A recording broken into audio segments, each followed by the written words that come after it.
lot of such sermons in Jesus of Nazareth, but it must be admitted that it was Muhammad sallallahu alaihi wasallam who for the first time in history established a society based on these principles. یہ ہے حریت. تو کہتے ہیں ہم نے خود شاہی کو پہنایا ہے جمہوری لباس. جب ذرا آدم ہوا ہے خود شناس و خود نگر. یہ خود شناسی اور خود نگری محمد کی عطا کردہ ہے صلی اللہ علیہ وسلم.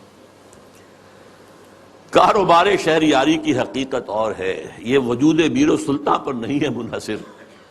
یہ بادشاہ ہو ایک بیٹھا ہوا اس کی کوئی جو ہے میر ہو سلطان ہو نہیں. کاروبار شہریاری جو ہے حکومت اور ملوکیت کی اس اصل حقیقت کچھ اور ہے. وہ کیا ہے اگلے شعر میں بیان ہو رہی ہے. مجلس ملت ہو یا پرویز کا دربار ہو. مجلس ملت کانگریس نیشنل کانگریس، پرویز کا دربار شہنشاہ کا دربار. وہ جمہوریت اور یہ ملوکیت. مجلس ملت ہو یا پرویز کا دربار ہو، ہے وہ سلطان غیر کی کھیتی پہ ہو جس کی نظر. بادشاہ تو وہ ہوتا ہے جو غیر کی کھیتیوں کے اوپر ڈر ڈال کر وہاں سے کھینچ لینا چاہتا ہو، وہاں ان کو لوٹنا چاہتا ہو. وہ بادشاہ جو ہے کبھی فرعون تھا اور کبھی نمرود تھا اور کبھی اور تھے، نمارندہ تھے اور تھے. لیکن یہ کہ اب یہ ہے کہ وہ امپیریلزم کی شکل میں آیا ہے. پورا ایشیا کالونائز ہوا تھا اور اب تو پوری دنیا کو وہ اپنے world bank, IMF، globalization, TRIPS, ان کے شکنجے میں کس لینا چاہتا ہے. تو نے کیا دیکھا نہیں مغرب کا جمہوری نظام، چہرہ روشن اندروں چنگیز سے تاریک تر. یہ مغرب کا جمہوری نظام کیا ہے؟ بڑا روشن ہے بہت. ہم بھی بڑے متاثر ہوتے ہیں.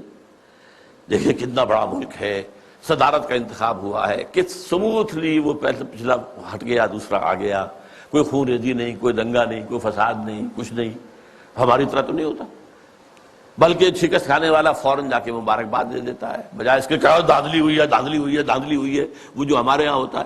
تو اب اس سے ہم متاثر تو ہوتے ہیں، لیکن سوال تو یہ ہے کہ یہ سارا نظام کیا ہے؟ یہ دنیا کو نچوڑنے کا جو نظام بنایا جا رہا ہے، اس گلوبلائزیشن کے اندر جو خباثتیں ہیں وہ ہم نہیں جانتے، اہل یورپ جانتے ہیں، اہل امریکہ جانتے ہیں. سیاٹل میں ہنگامے وہاں ہوئے تھے، گلوبلائزیشن کی کانفرنسز جو ہوئی ہیں. ڈیووس میں ہنگامہ یورپ میں ہوا ہے، پھر واشنگٹن میں ہوا ہے. ہمیں تو پتہ بھی نہیں کیا ہو رہا. ہماری قسمتوں کے سودے ہوتے ہیں. ہماری حکومتیں جو بھی ہیں وہ جو دستخط کر کے آ جاتی ہیں. اللہ خیر صلی اللہ. ایک اور جگہ اس جمہوریت کے بارے میں اقبال جو کہتا ہے وہی ساز کہن مغرب کا جمہوری نظام جس کے پردوں میں نہیں غیرض نوائے قیصری. دیو استبداد جمہوری قبا میں پائے کوب. پائے کوب پاؤں مارنا، جیسے کہ کوئی ڈانسر جو ہے وہ اپنے پاؤں زمین کے اوپر مارتی ہے یا مارتا ہے. دیو استبداد جمہوری قبا میں پائے کوب. تو سمجھتا ہے یہ آزادی کی ہے نیلم پری؟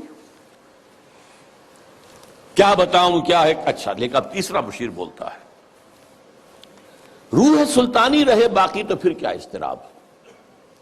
اگر یہ ملوکیت رہے باقی کسی نہ کسی شکل میں، روح سلطانی باقی رہے تو پھر ہمیں کوئی حرج نہیں.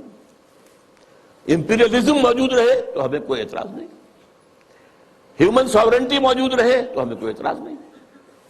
روح سلطانی رہے باقی تو پھر کیا اضطراب ہے. مگر کیا اس یہودی کی شرارت کا جواب وہ کلیم بے تجلی، وہ مسیح بے صلیب، نیست پیغمبر و لیکن در بغل دارت کتاب. اب یہ کس کی طرف اشارہ ہو رہا ہے؟ کارل مارکس کی طرف. یہودی، جرمنی کا رہنے والا، 1818 میں پیدا ہوا ہے. اس کے دماغ میں وہ سب کمیونزم سوشلزم کے جو خیالات تھے ان کے بنا پر جرمنی والوں نے نکال دیا جلا وطن. فرانس میں جا کر ڈیرا لگایا، وہاں بیٹھ گیا، وہاں سے بھی نکالا گیا. انگلینڈ گیا، انگلینڈ ایسے سب کو بگڑے تگڑوں کو سب کو پناہ دیتا ہے. وہاں وہ داس کیپیٹال کی تکمیل ہوئی ہے جس کی بنیاد پر پھر یہ کہ انقلاب آیا، بولشوک ریولوشن رشیا کے اندر.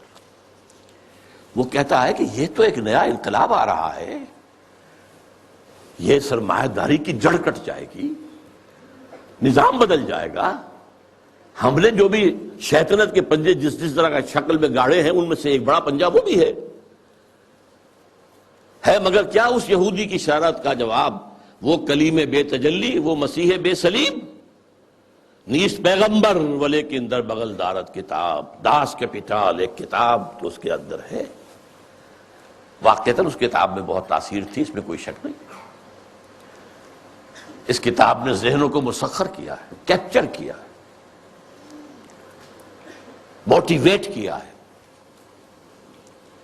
نیست پیغمبر ولیکن در بغل دارت کتاب، کیا بتاؤں کیا ہے کافر کی نگاہ پردہ سوز، مشرق و مغرب کی قوموں کے لیے روز حساب، اس سے بڑھ کر اور کیا ہوگا طبیعت کا فساد، توڑ دی بندوں نے آقاؤں کے خیموں کی تناب۔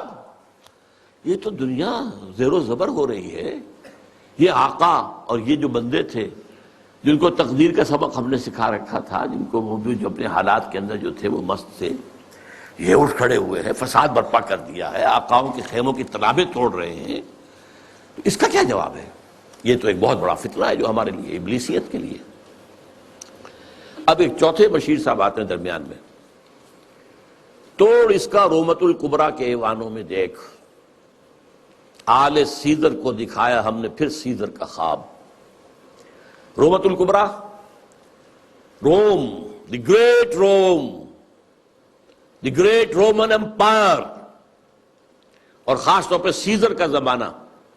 سیزر کے زمانے میں حضرت مسیح پیدا ہوئے ہیں، اور اسی کا اپوائنٹڈ گورنر پائلیٹس پونٹس جو ہے اس کے ہاتھوں ان کے خیال کے مطابق ان کو سولی دی گئی ہے۔ تو سیزر کا جو ایک خواب تھا، اور اس نے جو ایک بڑی سلطنت، بڑی مملکت، ایشیا، افریقہ اور یورپ کو اپنے ایک پنجے کے اندر لانے کا خواب دیکھا تھا، وہ ختم ہو گیا تھا۔ پھر مسلمان آ گئے، گریٹ آٹومان امپائر قائم ہو گئی، تقریباً انہی تمام علاقوں پر جن پر یہ رومن امپائر تھی تقریباً۔ لیکن اب پھر ہم نے آل سیزر، سیزر ہی کے خاندان سے، نسل سے ایک شخص کو پھر وہی خواب دکھا دیا ہے، اور وہ شخص کون ہے؟ مسولینی۔ یہ 1883 میں پیدا ہوا تھا، اور ایک غریب لوہار کا بیٹا تھا، لیکن اس کے اندر ایک زوم تھا کہ رومی بڑی طاقت ہے، بڑی قوت ہے، اونچی نسل ہے، اعلیٰ نسل ہے، ان کا حق ہے حکومت کرنا۔ یہی چیز بعد میں ہٹلر کے ذریعے سے جرمنی میں آئی ہے، لیکن ابھی جب تک یہ نظم لکھی گئی ہے 1936 میں، اس وقت تک ابھی وہ منظر عام پر نہیں آیا تھا۔ لیکن سبق ایک تھا، فاشزم، چاہے وہ مسولینی کا ہو اور چاہے وہ نازیزم ہے جرمنی کا، ایک قوم ایک نسل، لہذا ایک بڑی عظیم مملکت بنانے کا اس نے خواب دیکھا۔ شمالی افریقہ کے کئی ممالک فتح کر لیے، اس میں بڑے بڑے اعتراض کیے یورپ والوں نے بھی، وہ تو میں بعد میں آپ کو بتاؤں گا۔ لیکن یہ ہے کہ یہ چوتھے بشیر نے کہا کہ ہم نے توڑ پیدا کر دیا ہے، کمیونزم کا راستہ روکنے کے لیے یہ فاشزم آ گیا ہے، تم گھبراؤ نہیں۔